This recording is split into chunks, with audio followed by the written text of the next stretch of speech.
Welcome to Nice and Blunt. I'm Adam Riancho, and these are my tight end rankings for 2025.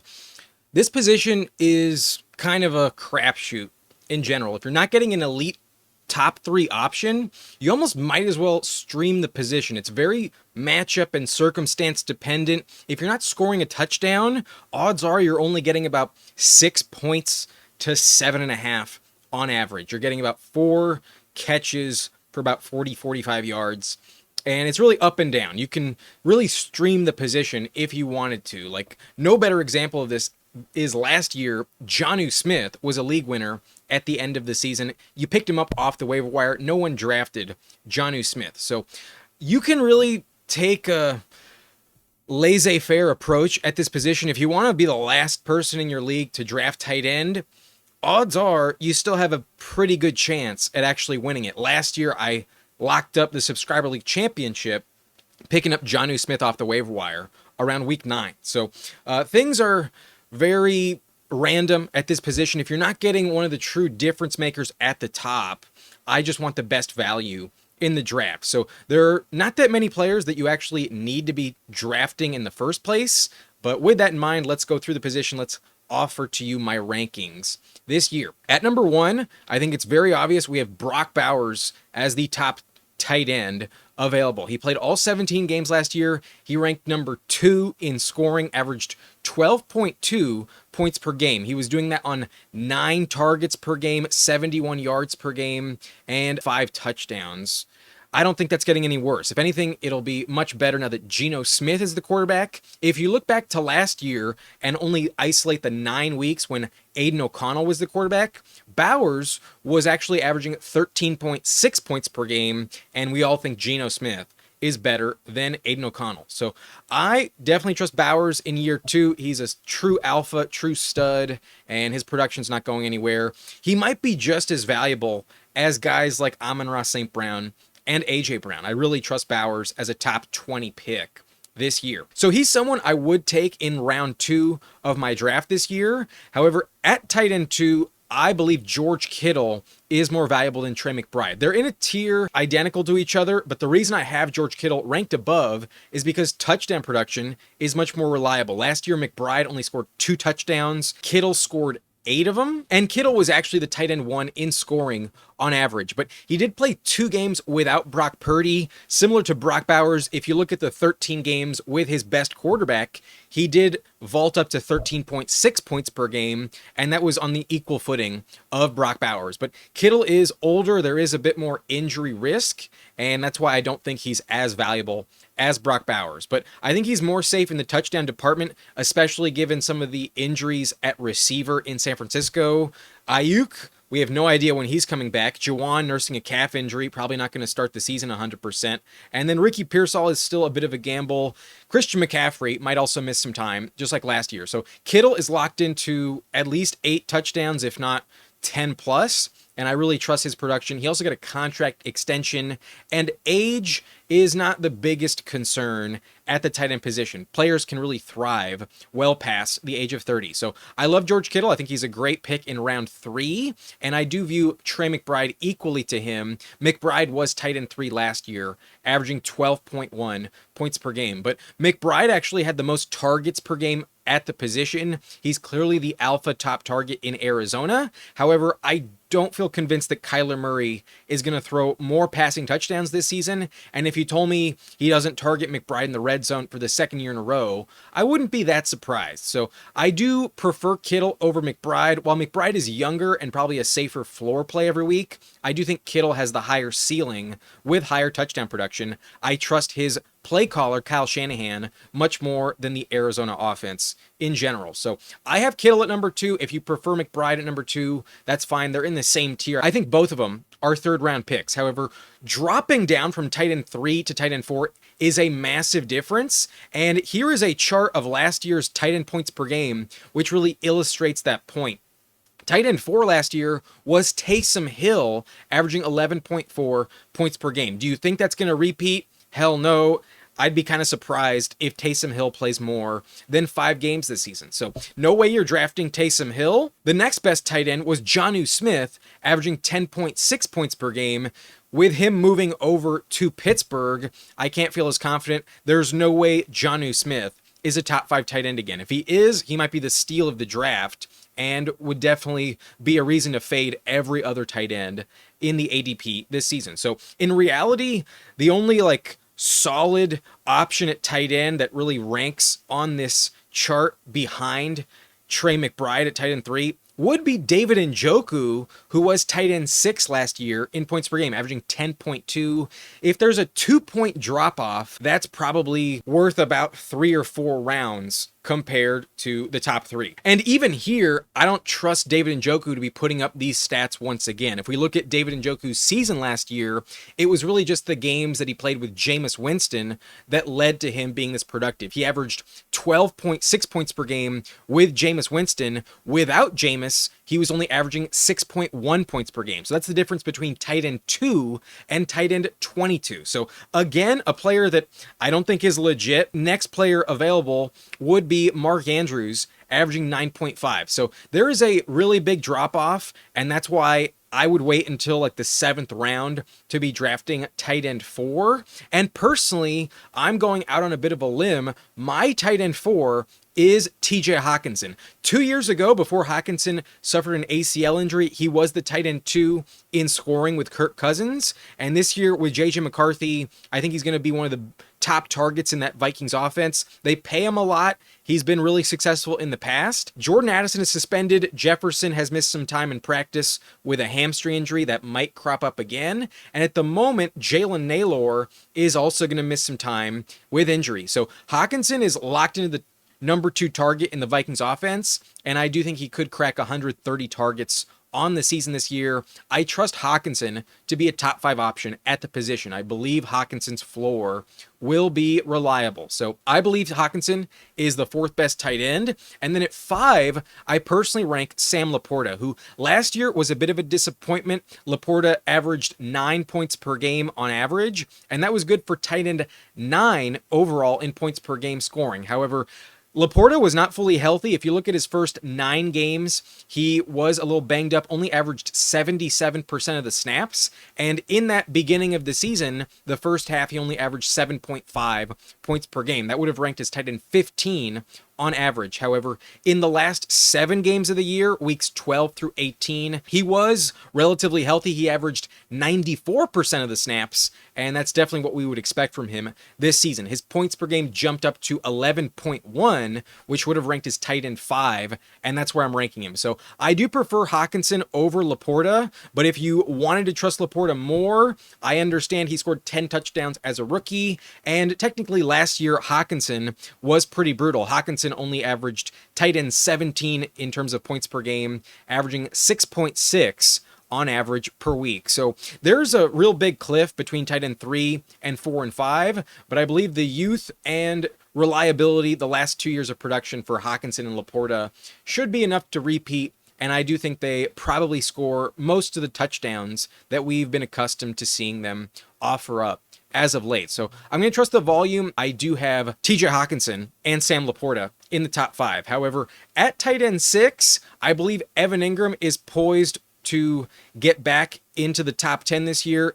Moving from Jacksonville to Denver, I think is going to be a valuable change of pace for him. I believe Sean Payton will use him a lot. We've seen Jimmy Graham score a shit ton of touchdowns back in those Saints days, and 2 years ago, Evan Engram was a top 5 player in the NFL in terms of overall catches. So I think volume's going to be there for Engram. I think the Broncos offense will rely on him pretty consistently, and I do trust him from a floor standpoint. I believe Engram will be a top 10 option this year. Engram has dealt with some injuries over the course of his career, but I think this year he'll be fine, and I think week to week, he's going to be a reliable top 8 tight end. I trust him this year. At tight end 6, I think he is pretty valuable. So I do want to be drafting Evan Engram, and then I also want to be drafting Mark Andrews of the Baltimore Ravens. Andrews has been a reliable go-to target in the red zone, and last year Andrews did rank as tight end 7, exactly where I'm ranking him here, in points per game scoring, but he was hurt to start the season. He got in a car accident in the preseason, and then it took him a while to get fully healthy.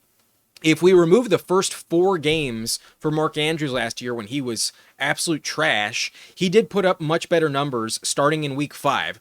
In the last 13 games of the season, Andrews did rank as tight end 4, averaging 11.7 points per game. However, he was kind of unreliable in the playoffs. Some of his drops cost them the win against Buffalo. And there is some rumors that Isaiah Likely was poised to at least eat into his target share, if not overtake him, earlier in training camp. However, Isaiah Likely suffered a foot injury. We're not quite sure when Likely will be 100% this year. And that means to start the season, Andrews is locked into top production at his position. He's definitely a reliable target for Lamar once again. So I do trust Andrews as a top 10 option at the position, but I'm not totally convinced that once Likely is healthy, Andrews will retain dominance in that offense. So I think he's less valuable than Evan Engram.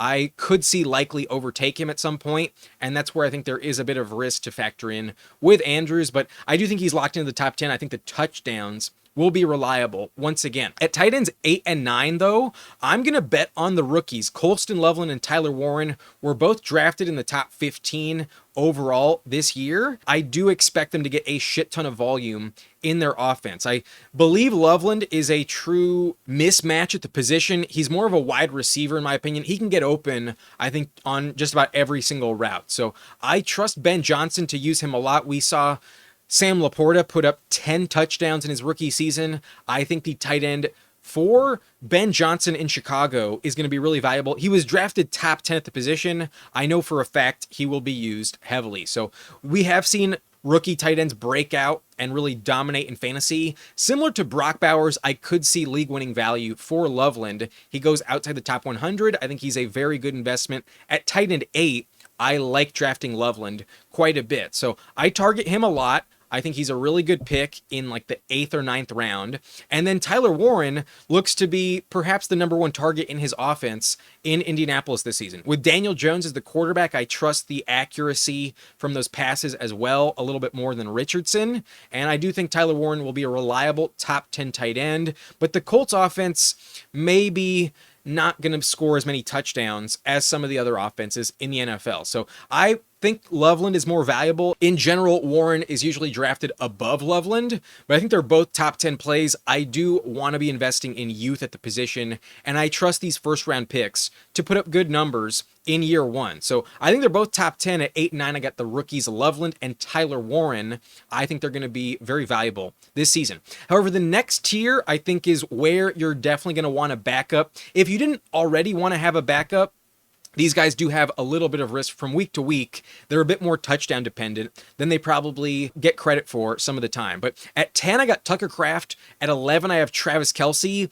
And at 12, I have David Njoku. The Packers offense should be reliable, and I think with the injury to Jaden Reed and Romeo Doubs at the moment, I think Kraft is going to be the second most consistent weapon in that passing game. I definitely love Matthew Golden, but number 2, I think, will be Tucker Kraft in terms of touchdown production from Jordan Love. So I like him. I think in terms of youth, you can trust him staying on the field, staying healthy. There is the threat of Luke Musgrave, but it appears that through 2 years, Tucker Kraft has really elevated himself above Musgrave in terms of reliability. I'm not really concerned. He has Musgrave as a big threat, but I do think he's not as valuable as Loveland and Warren in terms of upside.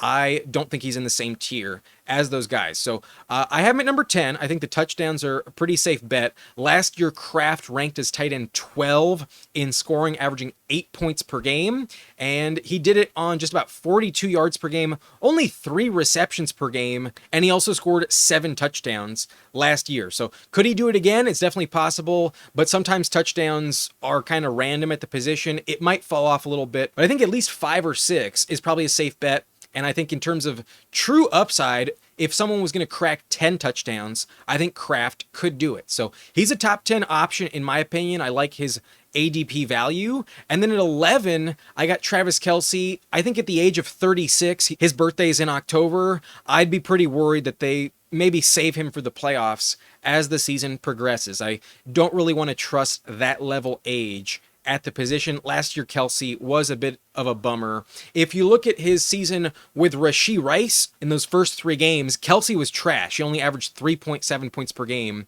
when Rashee Rice was healthy. When Rashee Rice went down in the final 13 games, Kelce ranked top 6 at the position, averaging 10.5 points per game. And it was all volume driven, 9.3 targets per game. Not many touchdowns, though. He only scored 3 touchdowns on the season. So I'm not dying to draft Kelce this year. In general, I'm a Chiefs hater, so he's not one of my favorite players to root for. I think he's past his prime, and this is probably his last year in the NFL. I'll avoid Travis Kelce and bet on some of the younger guys that go later, like Loveland, Tyler Warren, or Tucker Kraft. But in the same tier, I have David Njoku, who I mentioned was a top 6 tight end at the position last year. But all of those blow-up games came with Jameis Winston, and betting on the quarterback production this year in Cleveland is going to be a big gamble. Maybe Joe Flacco will get him the rock at an elite level, but I don't know what to expect from Shedeur Sanders. And then with Harold Fannin getting some hype, maybe Njoku does get overtaken, or at least just runs fewer routes, is in more 2 tight end sets than he has been in the past. So Njoku, a bit more of a gamble. Njoku also has the injury bug in general. Last year, he only played 11 games total, and in general, he's usually missing at least 3 or 4 games every season. So Njoku has high upside, but not much of a floor. He could crater and get hurt. Njoku's not my favorite pick in general, but in terms of value, I think he's just as good as Kelce, and oftentimes he goes like a round and a half, 2 rounds later in the ADP. So not a bad late round option. I think he's a top 12 tight end, and in a 12-team league, that means he is a starter. Beyond this point, I think these are just handcuff options. I think if you want depth at your tight end position, you can draft him. But if you just want to play the waiver wire and maybe save a roster spot for a different position, I think that's perfectly viable strategy as well. You don't have to be drafting these tight ends, but these are the guys I would still consider. In terms of depth pieces on my roster, I have Dalton, Kincaid, and Dallas Goedert at 13 and 14. And I would say Goedert is probably more valuable on a week-to-week basis. Last year, he was tight end 11 in scoring, averaging 8.3 points per game, but he also missed 7 weeks, and Goedert seems to be injury prone. For some reason, he always misses time. So that's a risk with Goedert, but when he was fully healthy, when Jalen Hurts was also active in those 8 games last season, he did rank top 8 at the position, averaging 9.4 points per game, but his blow-up matchups when A.J. Brown and Devontae Smith were banged up do inflate these numbers. So he has really high upside, especially if one of the receivers gets hurt in Philadelphia, but sometimes their offense is just so good without him. Sometimes he gets a bit forgotten, and sometimes he's not that safe from a floor standpoint. So really high upside with Goedert, but the floor is a bit unreliable. That's why I have him at 14. I would rather go Kincaid, but last year Kincaid was brutal. Kincaid wasn't even top 20 at the position, and I think he did kind of deal with some injuries. He was not fully healthy last season. So maybe he reverts back to his rookie season production. He's a first-round pick after all, and if you told me that the Bills wanted to get him the rock more than any other target in their offense, I wouldn't be that surprised. He was way more consistent in his rookie year once he broke out in the second half of the year. It appears that Dawson Knox is no longer a threat at all for routes and touches in that offense. So I do trust Kincaid's potential, but in terms of a floor, just like Dallas Goedert, it's not that reliable. Sometimes the Bills offense just spreads it around so much. The Kincaid is a bit of an afterthought and not that reliable. Last year, he did not rank top 20 at the position. So you may be dropping him if he can't get it done. But in terms of overall potential, he's still pretty young. He was drafted in the first round. And when he was in college, he was a matchup nightmare. I could see it happen again. Maybe a year 3 breakout is incoming for Kincaid. So last year we were drafting him top 6 at the position. It's possible he lives up to that. But this year you get him at a massive discount. I think he's a really good value going in the 11th or 12th round on Underdog. He's one of the valuable pieces to target. Outside the top 14, though, I think these guys are more so waiver wire pickups. But I think early in the season, an interesting strategy, if you want to completely punt the position, is to grab a guy like Zack Ertz of the Commanders and just trust him until he goes down. He's going to be 34 years old this season, and they did draft Ben Sinnott in the second round 2 years ago. At some point, I do think they want to pivot to the younger guy and see what they have. But Ertz, I think until he gets hurt, will be a top target in that offense. Last year, he ranked top 10 at the position, and he also stayed fully healthy. He averaged 8.3 points per game in 17 games played. That was top 10 at the position. So Ertz is an interesting piece, especially in terms of touchdown production. If Terry McLaurin does miss time earlier in the year, Zack Ertz will probably be a good red zone target for Jaden Daniels. But at some point, given his age, I do think he will come off the field. And once Ben Sinnott gets the ball, I think there might be no looking back. They probably pivot to Ben Sinnott, the round 2 second-year option that they would like to get going in Washington. I could see a big breakout this year for Ben Sinnott, an interesting draft pick in the final round of your best ball tournament. But Ben Sinnott, definitely just keep him on the waiver wire until Ertz goes down. He has no value. Ertz, though, might be a top 10 tight end as long as he's healthy. I do think his upside is really valuable. In terms of floor plays, though, I think Jake Ferguson is an interesting bet as well. 2 years ago, he scored 7 touchdowns, and I thought he would be a top 10 tight end last year, but he got hurt early on in the season. Before that, he was getting a lot of targets. And then once he came back, Dak Prescott got hurt pretty quickly. And then Ferguson had no value once Cooper Rush was the quarterback. So maybe things pivot. However, I do want to mention there's a lot of value if he can lock up all the targets in this offense. When he was off the field, Luke Schoonmaker was a top 10 tight end filling in for him. In 3 games when Ferguson was out, Luke Schoonmaker of the Cowboys was a top 10 tight end in scoring, averaging 8.7 points per game on over 5 targets per game, 4.7 catches, 44 yards per game. That's kind of like a baseline floor play at the tight end position. If the touchdowns hit, you're going over 10 points. So I do see some value for Ferguson, but to fully trust him after last year's rough spot, with George Pickens entering the mix, I don't think it's very safe. So he's kind of one of the last tight ends I would consider drafting. And beyond this point, I think you want to leave these guys on the waiver wire and just hope that they can prove it. And until they do, kind of ignore them in the draft. But I will rank them. Some of you play in really deep formats. Some of you play in tight end premium scoring. So I will rip through my top 30 at the position. At 17, I got Kyle Pitts, who last year ranked as tight end 21 in overall scoring, just 6.3 points per game. And the argument for Pitts has never panned out. He's just never reliable. And odds are he's not going to be a Falcon next year. I think they will move off of him. But there is some upside, especially in the beginning of the season, given Darnell Mooney has a shoulder injury and Michael Penix is a stud in terms of throwing the ball deep. They're going to try and figure it out. But do I trust Kyle Pitts? Definitely not. So good luck with that situation. If you draft Kyle Pitts, you're probably making a mistake. But who knows, maybe that touchdown trend of him scoring 1 more touchdown every season does repeat.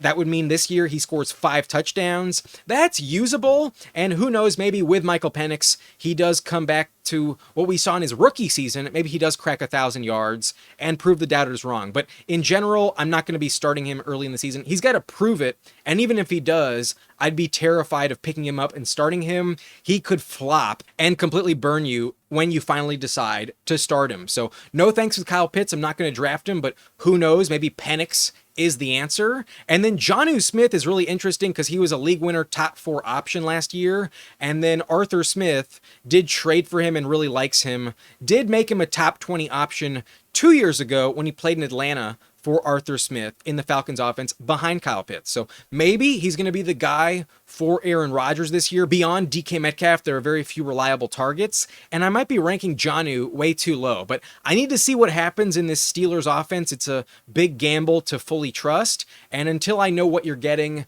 I don't want to be starting him. In terms of pre-draft rankings, I got Jonnu at 18, but if you told me he put up top 12 numbers this season and was more valuable than Kelce or David Njoku, I would not be that surprised. So he's an interesting option. I think he gets drafted too late. I think in best ball value, he does have some interesting upside. Not a player I completely fade, but in redraft, I'm not going to draft him this year. At 19 and 20, I got Hunter Henry and Brenton Strange, and the floor for them is probably reliable. Henry was a decent pickup last year in terms of floor plays. You could have done much worse. When he played with Drake May, he averaged 7.9 points per game, but Diggs enters the mix, and Austin Hooper is still going to be running routes at tight end as well. Hunter Henry doesn't score many touchdowns, and he's more just a floor play. I only want to start him if I'm trying to bank 6 points. That's kind of the only value I think he offers. But maybe he's better than this ranking would suggest. I think from a floor standpoint, he will be top 20 this season. At 20, though, I got Brenton Strange, and he's also just like a floor play option. The volume should be decent. They moved off Evan Engram, and Travis Hunter is a bit of a gamble. Trevor Lawrence does favor the tight end position quite a bit. So maybe Liam Cohen can get him going, but until we see it, last year was not enough of a sample size to really trust. Maybe we'll be picking up Strange off the waiver wire this season after week 3. At 21, though, this is an interesting player to bet on. It's Isaiah Likely, and he probably starts the season maybe on the PUP list, if not just on the bench. But he suffered a foot injury about 6 weeks ago, and at some point he will be healthy. But to bet on him being healthy to start the year is not reliable. It is possible, though, that by week 7, he's more valuable than Mark Andrews. So he could be a league winner. We've seen some elite upside, and Andrews is a bit older. If Andrews goes down with injury, Likely would be an instant top 10 tight end. So going to be valuable off the waiver wire at some point, but to draft him, that's not my cup of tea. I'll wait and see on Likely until he's healthy. I don't want to trust him.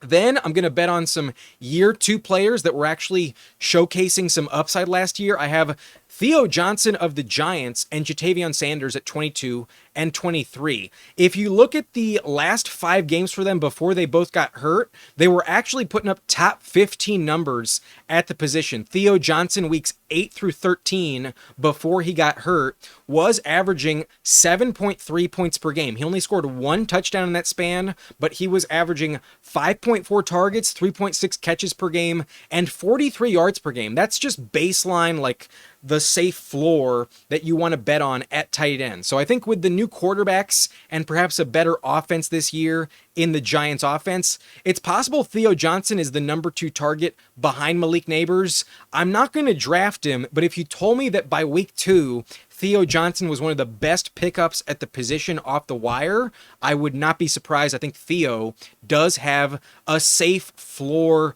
value this season. I think he could finish top 15 by the end of the season, but that's still a backup. I'm not going to expect top 10 numbers from year 2, Theo Johnson. And then same goes with Jatavion Sanders, a player that is playing well in camp, and in his final 6 games before he got hurt and was overtaken by Tommy Tremble, he was also averaging 7+ points. In weeks 6 through 12, Jatavion was getting 4 targets per game, 3.5 catches, and just like Theo Johnson, 43 yards per game. He scored 1 touchdown in that sample size, good for 7.1 points per game. So if that's what you're going to get this year, then maybe they're more valuable than guys like Kyle Pitts and Jake Ferguson.